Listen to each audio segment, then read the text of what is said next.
Après 5 ans de mandature du maire actuel, M. Claude Renou, et à quelques mois du renouvellement ou de l'échéance de son mandat, peut-être pouvons-nous faire un premier bilan de l'action qui a été conduite par sa municipalité.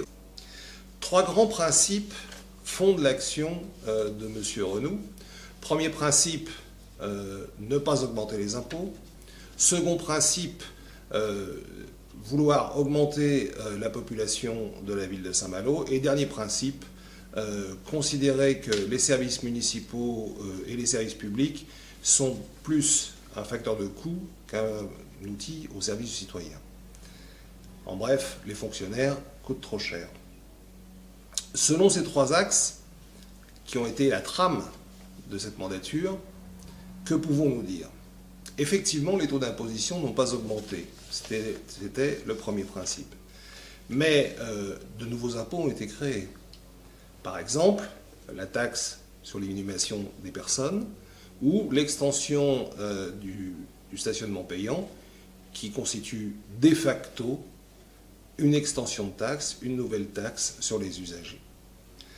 Dès lors, dire que les impôts n'ont pas augmenté ou ont été inchangés, c'est quelque chose que nous considérons comme abusif, d'autant que, dans le même temps, la municipalité qui gère également l'agglomération a été contrainte de baisser la taxe sur les ordures ménagères qui s'avérait trop élevée.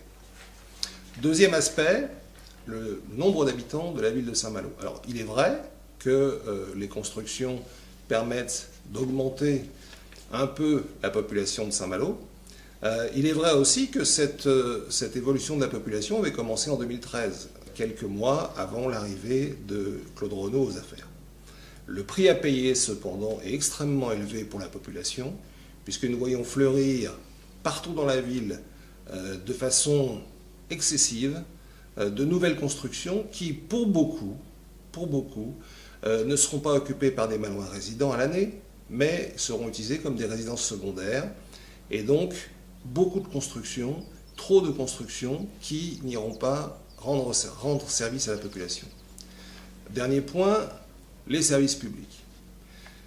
Considérer comme M. Renou l'a fait que les services publics sont systématiquement trop chers quand on les compare au privé, c'est amener à prendre des décisions de délégation au privé ou de sous-traitance ou de cession au privé de certaines activités. Exemple de sous-traitance, l'entretien des bâtiments qui était exercé par la commune a été sous-traité et les personnels ont été transférés au secteur privé. Actuellement, les campings sont en cours de privatisation, enfin, la délégation va être donnée au privé, et on se rend compte que ces campings dont on nous disait qu'ils étaient trop chers, ingérables, eh bien, suscitent un appétit extrêmement important de la part des futurs opérateurs qui sont prêts à payer des sommes importantes, considérant que ces campings sont par nature, par destination, totalement rentables. Dès lors, on peut se demander si le choix n'a pas été fait délibérément de laisser aller, de négliger un peu certains services pour justifier ensuite leur passage au privé. Sur tous ces points, on se rend compte qu'effectivement M. Renou a respecté ce qu'il avait dit, ses engagements, et il s'en vante, il s'en glorifie.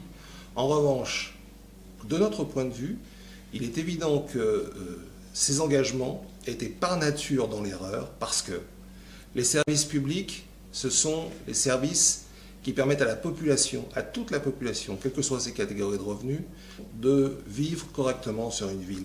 L'équilibre des finances, grâce à la gestion de Claude Renou, est certes préservé, mais il faut noter que c'est aussi parce qu'on a reporté sur le prochain mandat des coûts qui rendront très difficile la succession de M. Renou pour le maire ou la maire qui sera en charge en 2020.